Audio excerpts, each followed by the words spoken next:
제 뒤로 다정한 아버지와 아들의 모습이 보이시죠? 사진 속 아버지는 지금쯤 어엿한 손자를 둔 할아버지가 됐을 겁니다. 저 잘생긴 아이는 아마도 꽃중년이 되지 않았을까요? 네, 두 사람은 저와 저의 아버지입니다. 아버지는 매년 이맘때가 되면 어린 저를 무릎에 앉혀놓고 본인이 직접 겪은 6.25 전쟁 얘기를 해주셨습니다.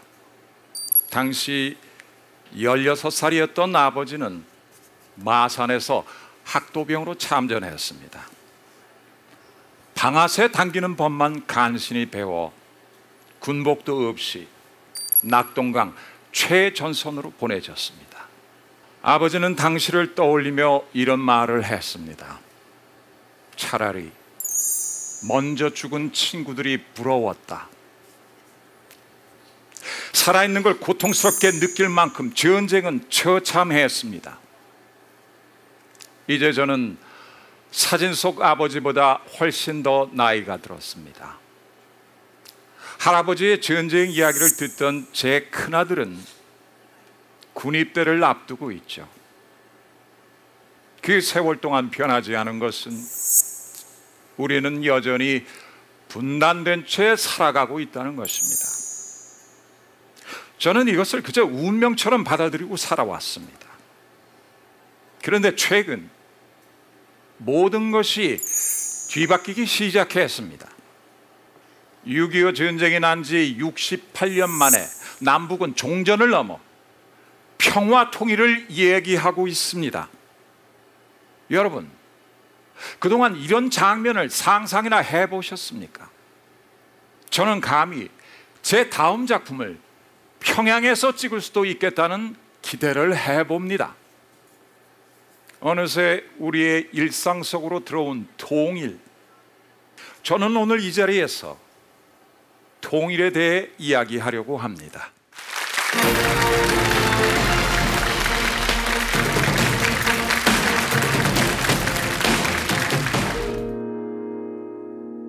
이제부터 웃음기 사라질 거야. 가파른 이 길을 좀 봐. 그래, 오르기 전에 미소를 기억해 두자. 오랫동안 못 볼지 몰라. 완만했던 우리가 지나온 길에 달콤한 사랑의 향기. 이제 끈적이는 땅 거칠게 내쉬는 숨이 우리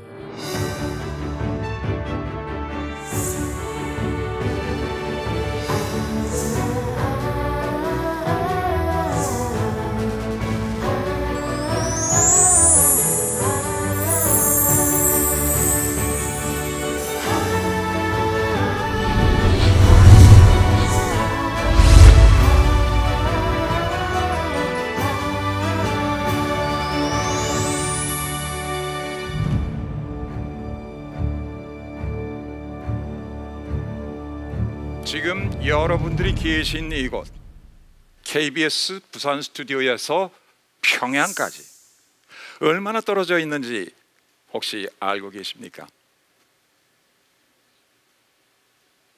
525km입니다. 쉬지 않고 운전해서 가다 보면 반나절이면 갈 수 있는 거리입니다. 비행기를 타면 1시간 정도 걸리겠지요. 부산과 평양, 생각보다 꽤 가까운 거리에 있습니다. 그럼에도 통일에 대한 논의는 항상 서울을 비롯한 중앙에서만 이루어져 왔는데요. 그동안 부산은 통일을 이야기할 때 크게 주목받지 못한 도시였습니다. 저는 오늘 여러분께 새로운 제안을 하려고 합니다. 유일하게 전쟁의 참상보다는 처절한 생존의 기억과 아픔을 가지고 있는 부산에서 통일을 시작해야 한다고 말입니다.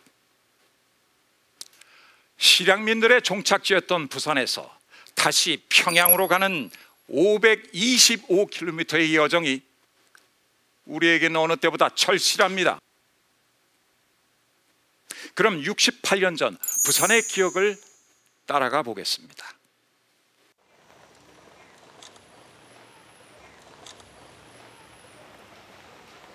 안녕하세요.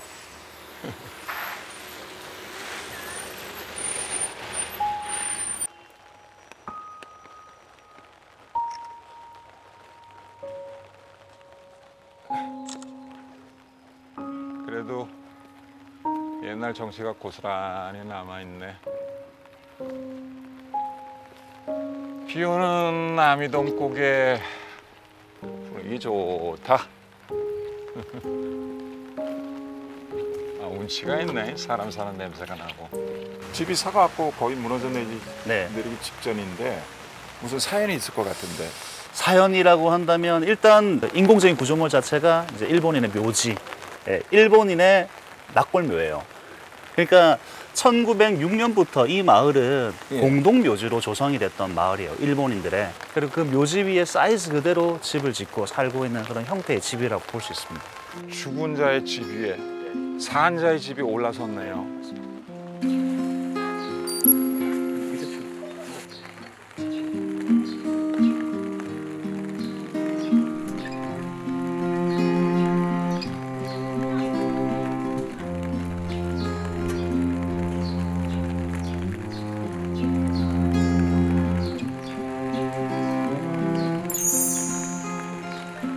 여기 위쪽에 보시면은 종이 박스 혹시 보이세요? 종이 보이세요? 예.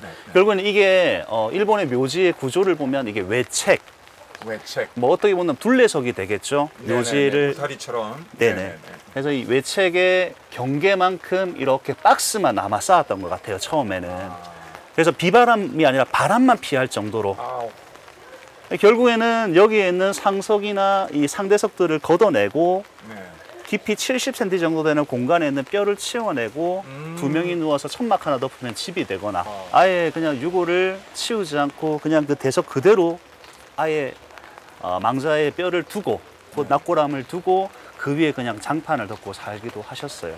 지금 그런 집들이 또 많습니다. 사실은. 제가 지금 감정이 잘 안 추스려질 정도로 그분들 생존을 위해 여기에 보금자리라고 말할 수도 없는 거 아니에요, 그죠?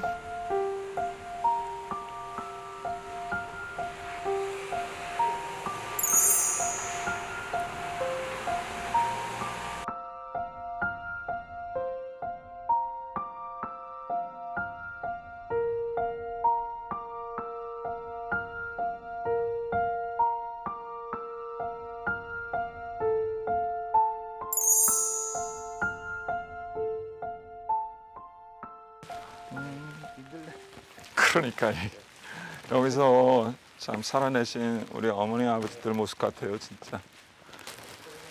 여기 아래쪽으로 한번 보시면 한번 이게 이제 묘지의 구성물이지 않습니까? 네네네. 여기 한번 손을 한번 대보십시오. 대보시면 바닥을 한번 대보시고요. 이거 훨씬 차네요, 여기가. 네. 이게 돌의 성질이 다르고 이게 바로 묘지의 구성물이고요.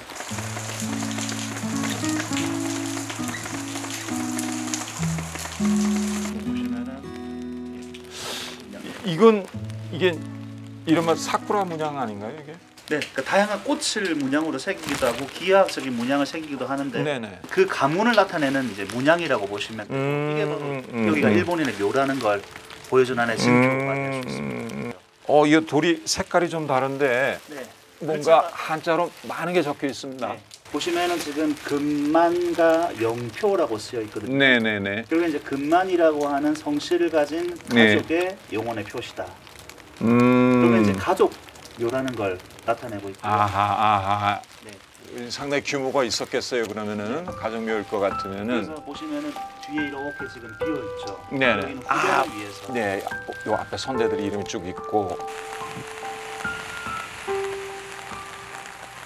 여기 보시면 경계가 있죠. 네네. 여기를 경계로 두고 이렇게 왼쪽으로 한 채, 오른쪽으로 한 채.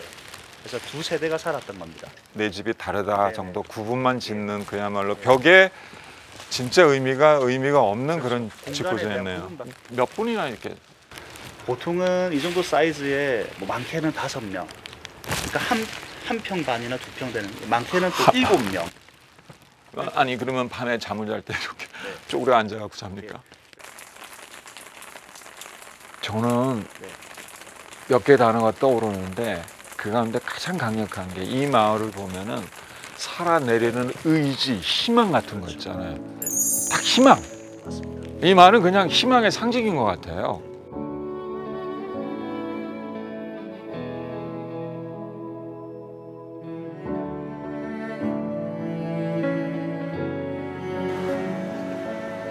이야.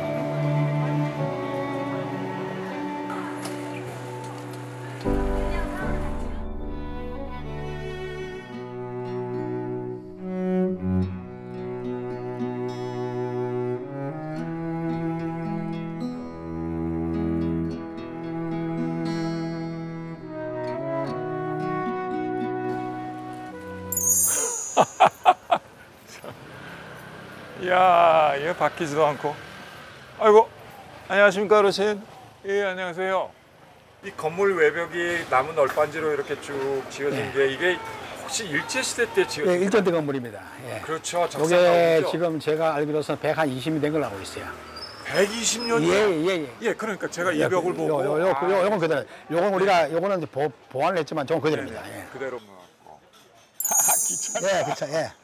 예, 비둘기. 아, 이거 내려오면 고생 많이 하셨죠. 아이고. 여기 국지상에다가 노점을 벌려놓고 막 장사를 하고 그러셨어요, 모릅니다. 그래 노점에다가 이건 내가 어릴 때 사진이고 우리 이제 닮았지 않습니까? 예. 그 당시 내 피난 나와가지고 내 동생 둘이가 죽고 삼남매 컸어요. 소금을 갖다가 그 마제도 담아가지고 그걸 소금을 갖다 밥을 먹었어요 그 당시에. 아우, 소금을. 반찬이 없으니까요. 네. 그래 우리 어머니가 이제 100세에 돌아가셨는데 돌아가셨는데 이제는 내가 눈을 감아도 한이 없다.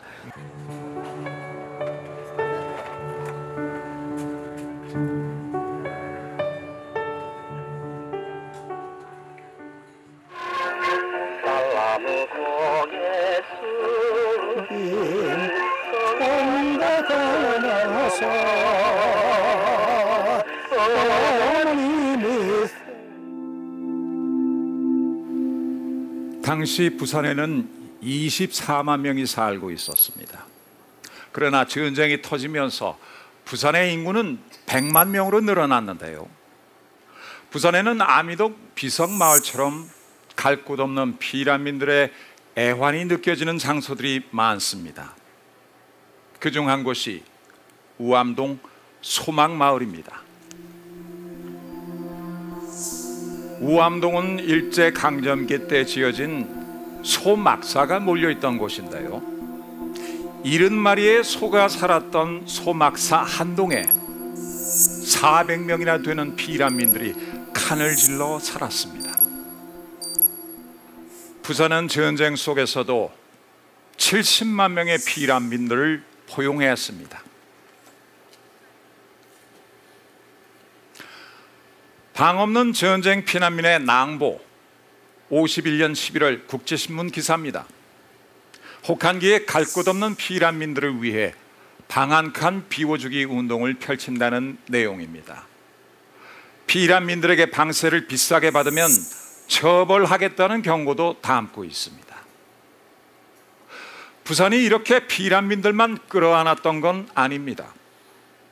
수도 서울이 함락되면서 정치와 행정, 외교, 문화에 이르기까지 모든 국가의 기능들이 부산으로 집중되었는데요. 제가 그 기록들을 직접 살펴봤습니다.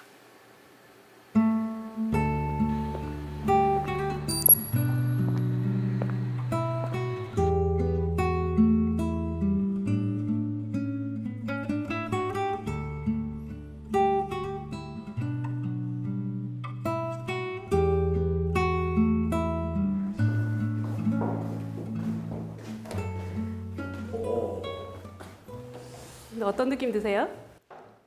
응접실은 응접실인데 나라의 운명을 결정하는 중요한 결정들이 많이 이 안에서 의논되어지고 했겠죠. 맞습니다. 네, 여기 그래서 그런지 이게 굉장히 뭔가 엄숙하고 역사의 무게가 이렇게 차분히 제 어깨 위에 내려앉는 그런 느낌이 듭니다. 아마도 여기서 그런 여러 가지 일들이 있었기 때문에 네. 그게 차곡차곡 쌓여가지고 막 그런 분위기가 감도는 것 같은 그런 생각도 막 네, 들어요. 맞습니다. 지금 청와대로 치자면 가장 그 공식적인 행사들이 이루어졌던 곳이에요. 네. 그것을 알 수 있는 것들이 이 사진 두 장인데요. 네. 혹시 아실 만한 분? 지금 우리 이승만 박사는 네네. 예.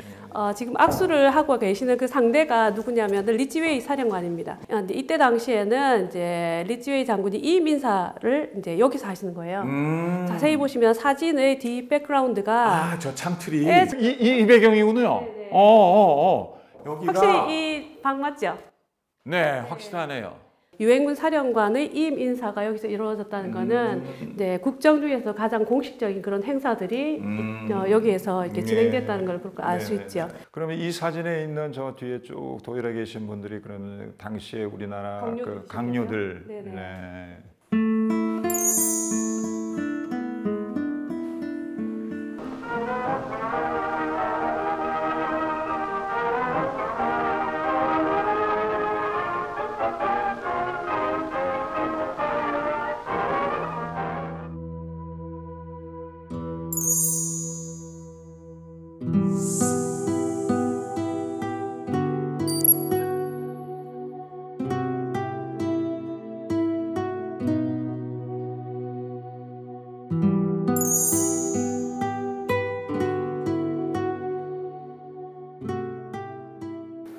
이게 전부가 아닙니다. 당시 전시 상황에선 할 수 있을 거라고 생각하지 못했던 이 일들도 부산은 해냈습니다. 지연쟁으로 치솟은 물가를 잡기 위한 화폐개혁, 처음으로 대통령 직선제가 시행된 곳도 부산이었습니다. 이렇듯 68년 전 최후의 보루였던 부산은 지연쟁의 폐허를 극복하고 현재의 대한민국을 가능하게 만들었습니다. 그런데 최근 세계가 우리를 주목하고 있습니다. 전쟁 70년 만에 종전선언을 눈앞에 둔 지금 세계 유일의 분단 국가인 대한민국이 통일을 이루고 평화의 땅으로 거듭날 거라는 기대감 때문입니다. 부산은 이제 전쟁을 극복한 도시에서 통일을 이끄는 도시로서 또 한 번 변화의 중심에 서 있습니다. 그렇다면 우리는 통일을 어떻게 준비해야 할까요? 통일과 북한에 대한 인식 변화를 조사해 봤습니다.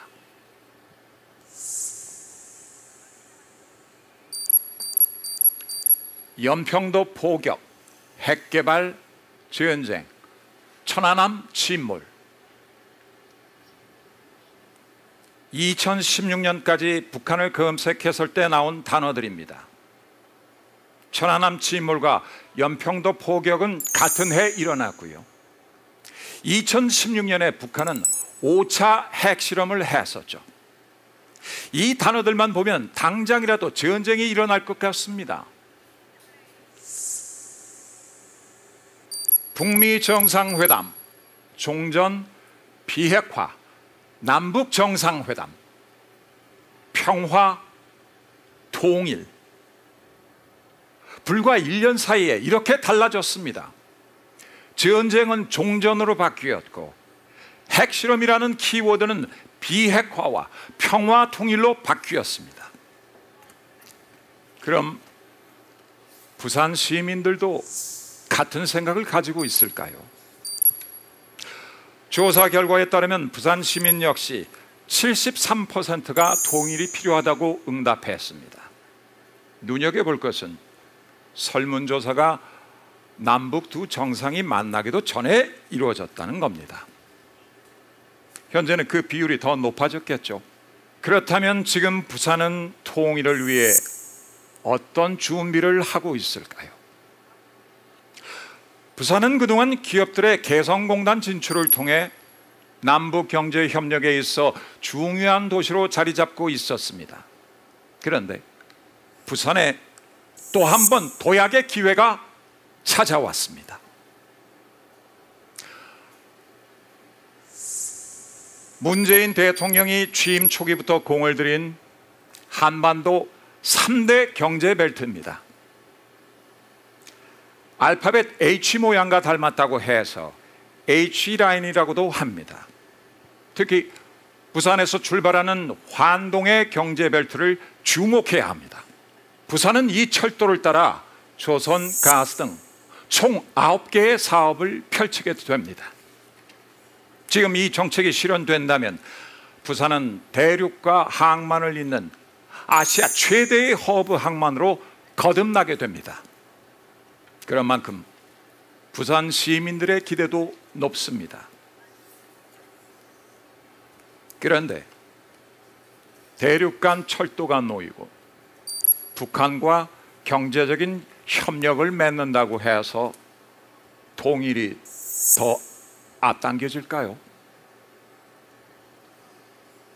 이것과 반드시 같이 가야 하는 것이 있습니다. 바로 사람입니다. 통일은 결국 물자뿐만 아니라 사람들이 자유롭게 오가는 겁니다.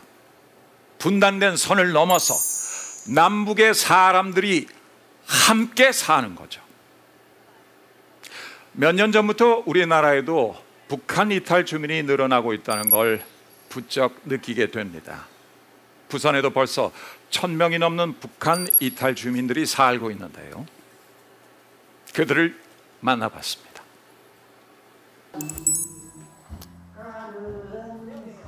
예. 어머니도 여기 있지? 예. 오늘은 특별한 진료가 있는 날. 강효 씨가 오는 날이면 복지관은 그를 기다리는 노인들로 가득하다. 예. 아이고, 잘 맞으시네. 아이고. 나는 이렇게 여러 아픈 놈 끌어 아픈 거 치료하거든요. 아이고 참. 그의 침술은 언제나 인기 만점이다. 여기 예, 넘어졌다고. 북한 국민이나 남한 국민이나 환자는 똑같아. 금방 이렇게 친해지더라고. 그리고 또 북한 의사라니까 더 친근감 가지고 환자들도 그러고 그러더라고. 그래서 다시 솜씨 좋은 침술 봉사자인 강효 씨는 사실 북한 이탈 주민이다. 북한에서 총만 받는 한의사였던 강효 씨. 그러나 남한에서의 처지는 달랐다. 처음에 와서 나는 일생 의사였으니까 이 환자 치료하자니까 한국에서 그런 의사 자격하고 그런 북한 학자들이 인정해줘. 그래 그냥 있을 수 없어서 병원에서 고치지 못하는 이런 환자들이 많더라고. 그럼 이런 환자들 내가 치료하자 이렇게 생각하고. 한 달에 2번 오시니까 고향을 떠나온 지 20여 년. 많은 고비가 있었지만 그때마다 자신을 붙잡아 준 것은 동료들이었다. 얼마나 끈끈한데 그냥 이렇게 이때까지 한 번도 이렇게 흩어진 적 없이 이렇게 서로 생각해주고 난 그래 이런 분들 내 곁에 있기 때문에 내가 한국에서 더 잘 정착했다고 생각해. 이런 분들이 옆에서 나를 도와주면 나도 위롭고 또 뭐 방황하고 그러지. 봉사도 하고 이렇게 하니까 너무 좋은 거야.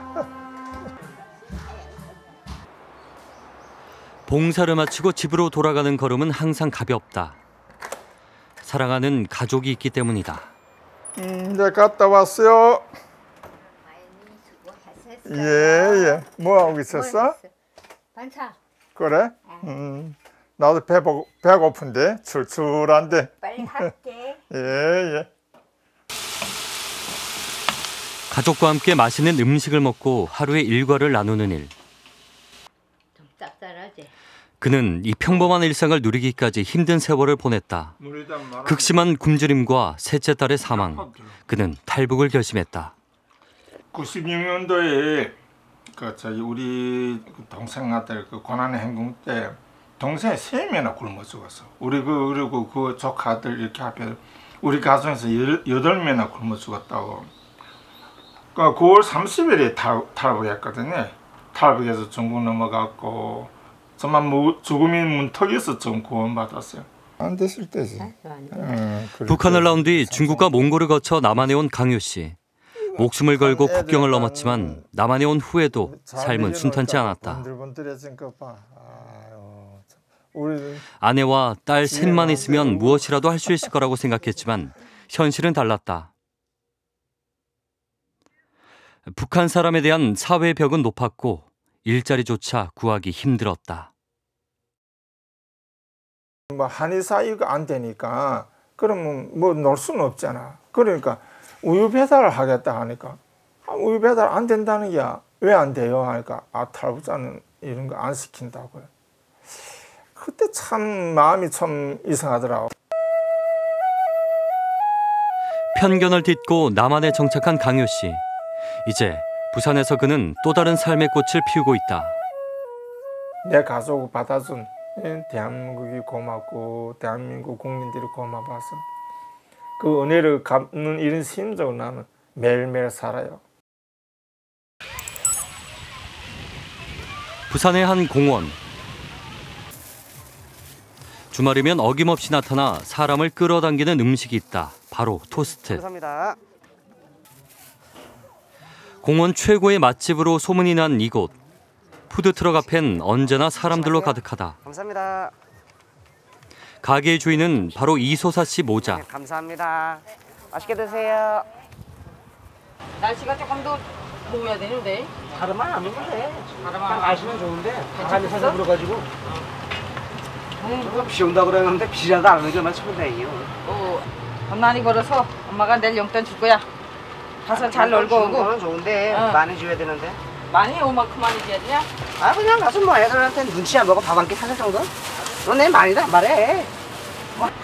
인간아.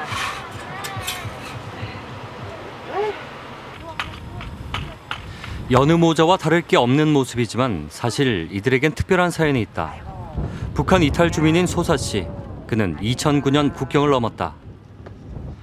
압록강을 건너야 하는 목숨을 건 탈출이었다. 그만큼 자유가 간절했기 때문이다. 한국 와서 북한 사람들 욕먹기 싫었어요. 되게 열심히 해가지고 뭐 큰 부자는 못 되더라도 남한테 피해는 주기 싫었었거든요. 그래가지고 찾다 본 게 뭐 이런 푸드트럭이라는 게 있더라고요. 그러니까 큰 돈으로 시작하는 게 아니고 일단 소자본으로 시작해서 볼 수 있어서. 안녕하세요. 네, 맛이 있습니다. 감사합니다. 처음에는 씹는 건 육체적으로 씹는 건 참을 수 있었는데 조금 국어잖아요. 말투가 다르니까 일하러 가도 이게 뭔 얘기하는지도 잘 모르겠고 그래가지고 좀 많이 힘들긴 했는데 그래가지고 또 빨리 좀 적응한 것 같기도 하고요. 처음에 와가지고 이렇게 일하시던 분들 그냥 아직도 연락하고 지내요. 가끔 만나서 뭐 커피도 마시고 밥도 먹고. 빨리 해드릴게요. 다 됐어요. 죄송합니다. 그들이 부산에 정착한 데는 특별한 이유가 있다. 예, 한국에 오고 싶은 것도 있었지만 저희 아버지가 국군 포로예요. 전쟁 때 군대 나와가지고 북한군한테 포로 당해가지고 북한에서 저희가 태어났죠. 그래가지고 아버지가 늘 말하길 내 고향 부산인데 뭐 하면서 가고 싶어서 그런 걸 어릴 때도 계속 봤어요. 그리고 한번 가보고 싶은 생각을 늘상 해봤죠 뭐. 차디? 아버지가 그토록 가고 싶어했던 고향 부산. 지금은 두 사람에게도 고향이나 다름없다. 이곳이 준 삶의 기회는 모자에게 희망의 씨앗이 되었다.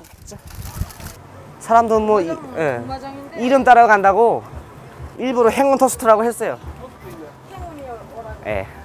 안녕하세요.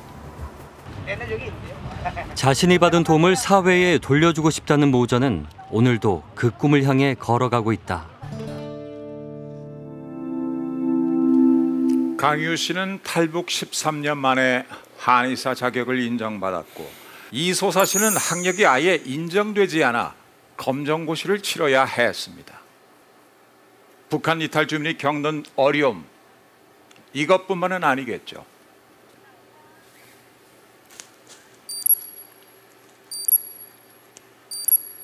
북한 이탈 주민들이 가장 힘들어하는 건 외래어 사용과 자신들을 바라보는 남한 사회의 시선이었습니다. 경제적인 어려움이 더 클 것이라는 예상과는 달리 완전히 다른 결과였습니다. 북한 이탈 주민이 남한 사회에 적응하지 못하면 통일 시대의 미래가 사라질 수도 있습니다.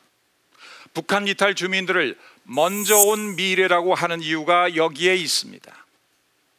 70년간 떨어져 지는 남북의 거리를 좁힐 수 있는 건 결국 남북한의 삶을 모두 경험해본 북한 이탈 주민들입니다. 서로의 문화를 이해하고 동질성을 회복하는 가교 역할을 하게 되는 거죠. 그럼 우리 사회는 이들을 어떻게 받아들여야 할까요? 북한 이탈 주민들의 정착을 돕고 있는 분을 이 자리에 모셨습니다.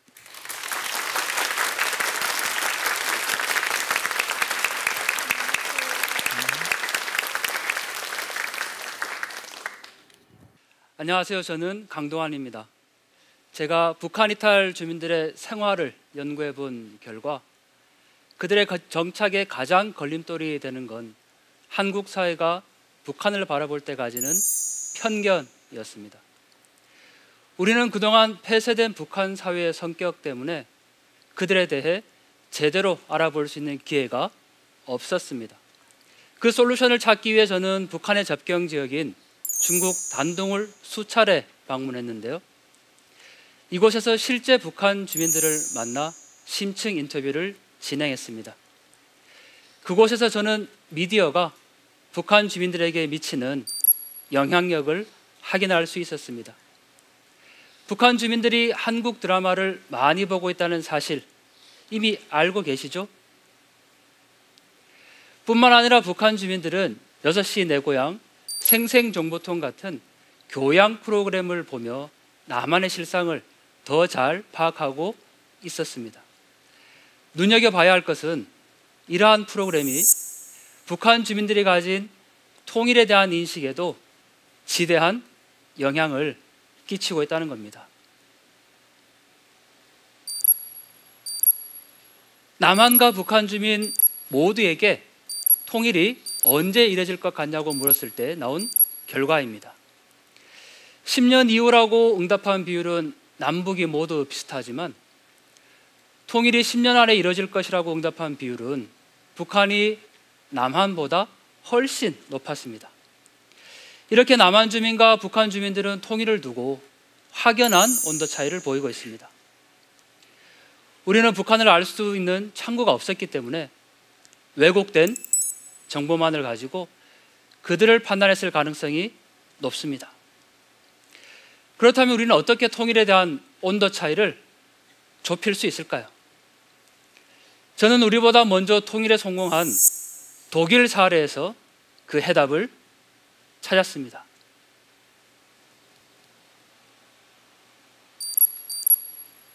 네, 이 그래프는 서독을 방문한 동독인의 숫자를 나타낸 건데요. 당시 동서독은 우리와 달리 서로 왕래가 가능했습니다. 61년 베를린 장벽이 세워진 후에 2만 7천 명이 서독을 방문했습니다. 87년에는 500만 명에 육박하는 동독 사람들이 서독을 방문했습니다. 대체 무슨 일이 있었던 걸까요? 당시 동독 서기장이었던 호네커가 동독 국가원수로서는 최초로 서독에 방문하면서 두 나라 사이는 더욱더 가까워졌습니다. 이때 열린 4차 정상회담에서 각종 교류와 이산가족 왕래, 핵무기 제한 등 여러 가지 합의가 이루어졌습니다. 이로 인해 87년부터 통일 직전까지 다양한 분야에서 왕성하게 교류가 진행됐습니다. 전문가들은 이 시기를 독일 통일의 골든타임이라고 부릅니다. 그런데 이 골든타임은 어느 날 갑자기 우연히 찾아온 것은 아닙니다. 동서독의 체제는 달랐지만 서독은 동질감을 회복하기 위해서 끊임없는 노력을 기울여 왔습니다. 결국 이것이 독일의 통일 골든타임을 만들어낸 것입니다.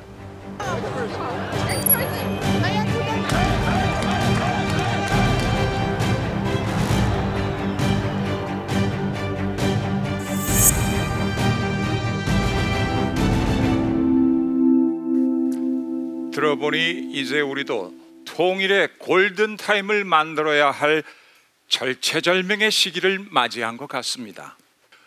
우리 부산 평양 525 프로젝트가 통일의 골든타임을 만드는 원동력이 되지 않을까 싶은데요. 독일의 경우처럼 부산도 평양과 오갈 수 있는 날이 얼마 남지 않은 것 같습니다. 실제 이 길이 열리면 부산과 평양을 자주 오갈 사람들은 저보다는 우리 아들 세대가 될 것 같은데요. 그런데 우리 아들을 보면 통일보다는 취업에 더 관심이 많습니다. 당연하다고 생각합니다. 청년들에겐 통일보다는 자신들의 불투명한 미래가 더 큰 문제로 다가오겠죠. 생각지도 못한 통일이라는 이슈가 먼 나라 얘기처럼 느껴질 수도 있을 겁니다.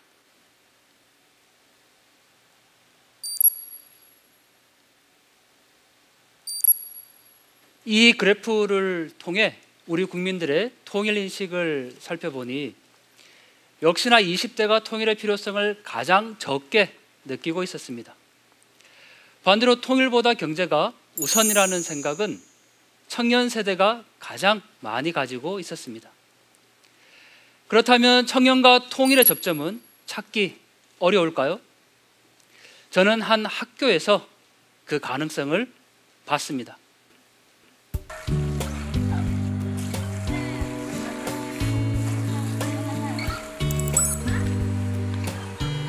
부산의 한 대안학교.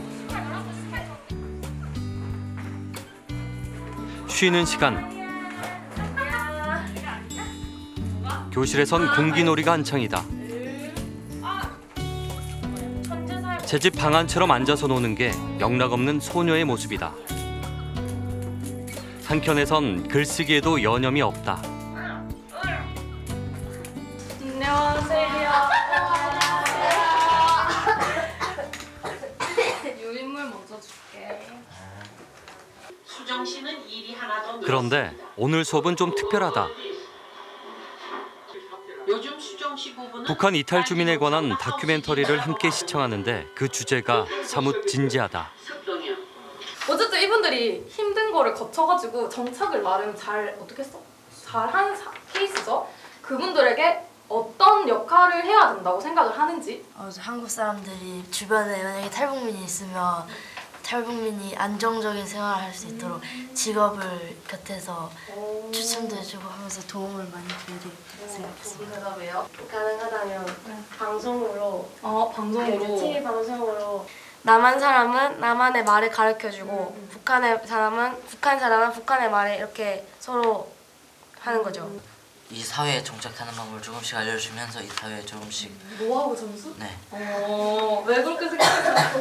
그러면 좀 더 사회에 잘 적응하고 이 사회에 소중한 가족이 될 수 있을 것 같아요. 대부분 북한에서 국경을 넘어온 아이들이다. 지난 2014년에 문을 연 이곳은 사실 탈북 청소년을 위한 학교다. 탈북이란 남다른 경험을 안고 아이들은 이곳에서 새로운 꿈을 키워나가고 있다. 오늘은 분이엘 고등학교를 다니는 준서가 이곳을 찾았다. 준서는 학교 학생들과 농구가 한창이다. 아이들의 모습에선 남과 북의 차이가 전혀 없어 보인다. 언제부터 이토록 가까워진 것일까?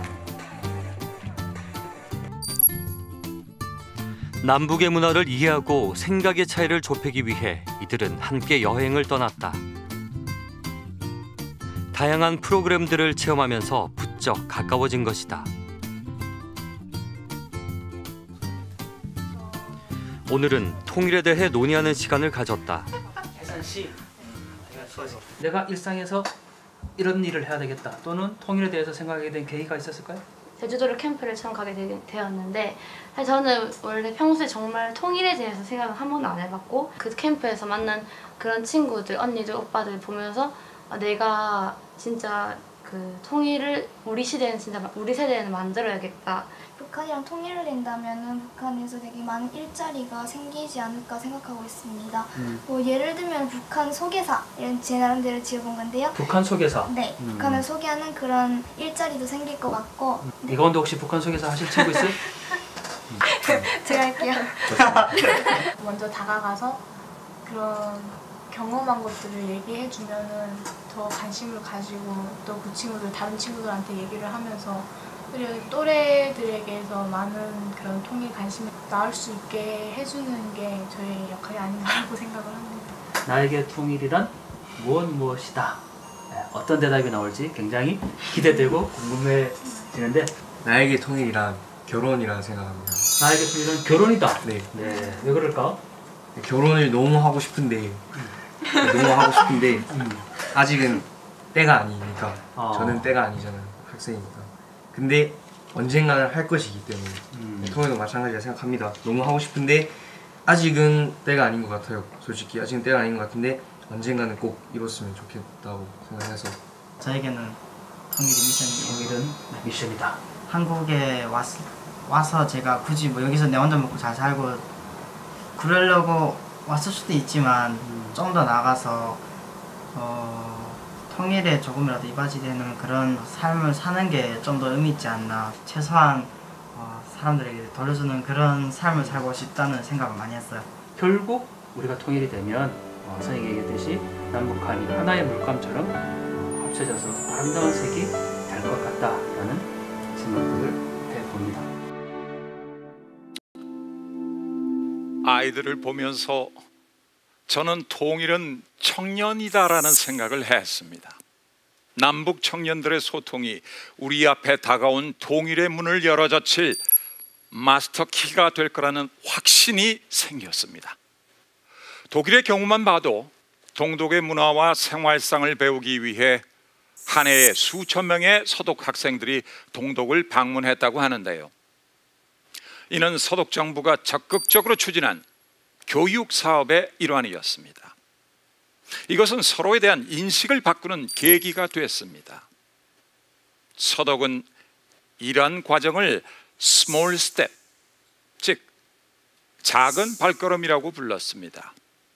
이 작은 발걸음이 교육 현장을 넘어 사회 전체로 퍼져나가면서 독일 통일의 문을 확실히 열어젖힌 것입니다. 우리에게도 지금 이 작은 발걸음이 필요합니다. 저는 작은 발걸음을 실천하고 있는 학생들을 소개해 드릴까 합니다. 통일이 되면 휴전선 넘어 새들의 소리 아름다운 곳 조심하세요. 지혜가 있어요. 기쁨의 소리가 들려오는 이곳에서 다 함께 놀아요. 평안으로 여행을 떠나요. 북한으로 여행을 떠나겠다는 아이들의 표정에서 설렘이 느껴집니다. 아이들은 달북초등학교 2학년 학생들인데요. 꽤 통일을 친근하게 생각하고 있는 것 같군요. 달북초등학교는 부산의 초등학교 가운데 유일하게 통일에 대한 교육을 정규 교과 과정으로 포함하고 있습니다. 사실 대부분의 학교에서 이루어지는 통일 교육은 아직까지는 많이 부족한 것이 현실입니다. 그러나 최근 교사들 사이에서 통일에 대한 새로운 통일 교육 패러다임을 열자는 움직임이 시작되고 있습니다. 일상에서 우리가 가진 통일에 대한 시선을 바꾸어 보자는 것입니다. 아주 작은 시도입니다. 그러나 이러한 변화가 바로 작은 발걸음이 아닐까요?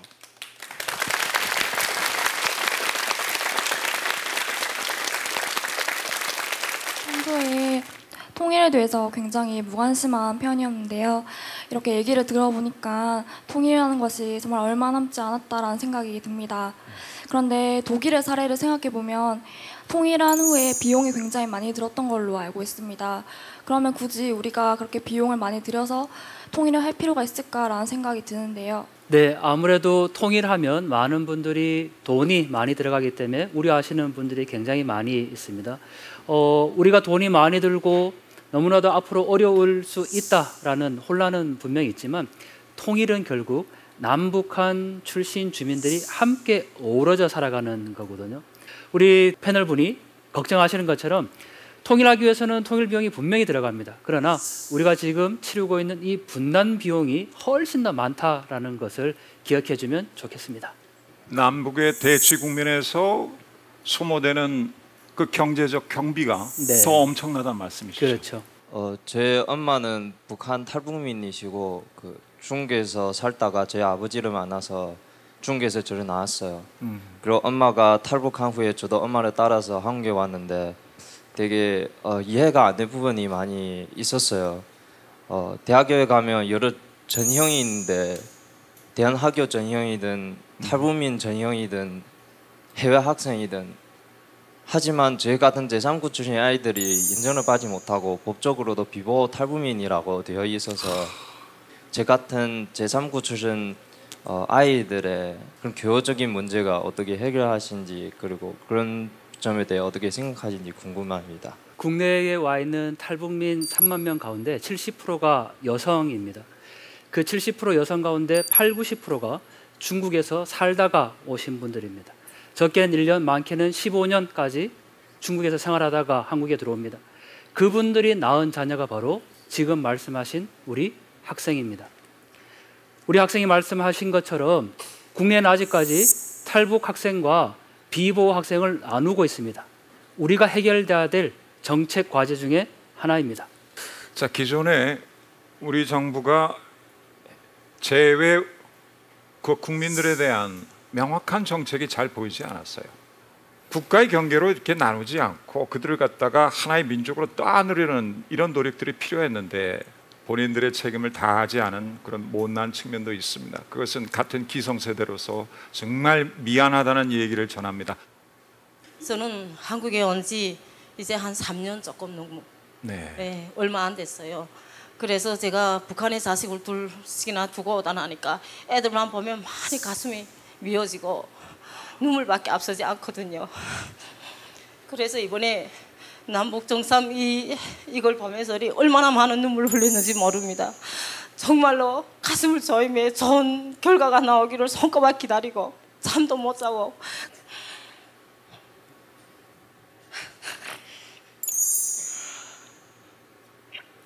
네, 아닙니다. 마음 추스리시고 편안하게 말씀하세요. 네. 왜 거기에 자식들이 있으니까 내가 왜 여기 와서 내만 웃으며 살지? 내만 왜 이렇게 살지? 이러고 다시 집으로 가기 싶었고 내가 무슨 죄를 져서 이렇게 살아야 되는가? 이러고 그 다음에 하다가 오늘 선생님 말씀 듣고 우리 센터장 선생님 말씀도 들으면 너무나도 가슴이 확 트이고 앉아서 저는 처음부터 마지막까지 그저 눈물이 그저 소리 없이 흘러나가서 잡을 수 없었어요. 우리 남북 정상회담이 지금같이 순조롭게 진행이 되고 많은 법적인 절차가 이렇게 신속하게 정리가 되다 보면은 우리 희망적인 상황에 좀 더 앞당겨지지 않을까 그렇게 생각됩니다. 기운 내십시오. 감사합니다.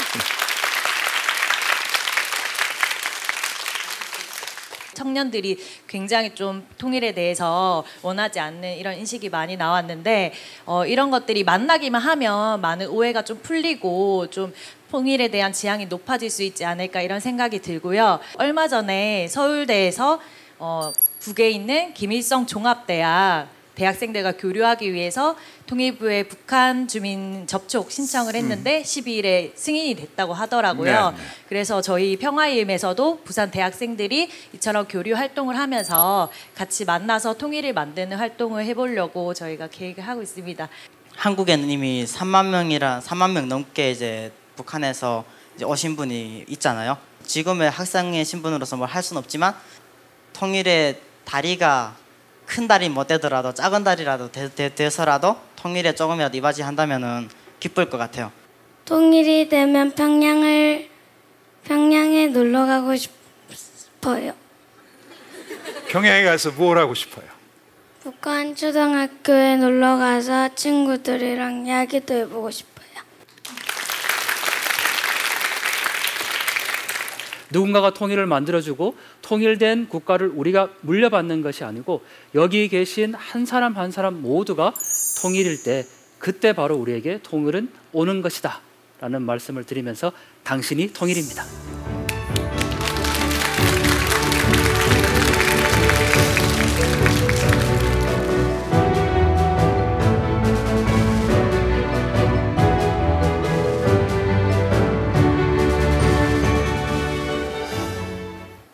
(1936년) 손기정 선수는 베를린 올림픽에 참가하기 위해 부산역에서 기차를 탔습니다. 한 달하고도 13일 기나긴 여정의 끝에는 올림픽 금메달이 기다리고 있었습니다. 세계는 동양인이 세운 신기록에 놀랐고 나라를 잃은 우리 민족은 독립에 대한 희망을 품었습니다. 만약 다시 부산에서 베를린행 기차가 출발한다면 우리는 그 끝에서 무엇을 만날 수 있을까요? 이미 우리가 누려왔으나 언제부턴가 꿈꾸지 않았던 과거, 허무맹랑한 꿈으로만 여겼던 통일의 파도가 우리 앞으로 다가왔습니다. 나라 잃은 청년이 부산발 열차를 타고 꿈을 이룬 것처럼 우리도 꿈을 향해 나아가야 할 때가 온 것입니다. 68년 전 부산이 품은 피란민들의 아픈 기억이 평화라는 종착역에 도착할 수 있는 부산 평양 5.25 프로젝트, 그 여정은 이미 시작됐습니다.